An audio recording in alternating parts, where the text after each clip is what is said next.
Saksakalyan gunarnavasya Vande Guru Sri Charanaravindan.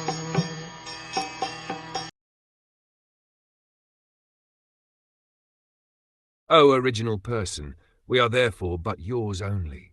Although we are your creatures, we are born one after another under the influence of the three modes of nature, and for this reason we are separated in action.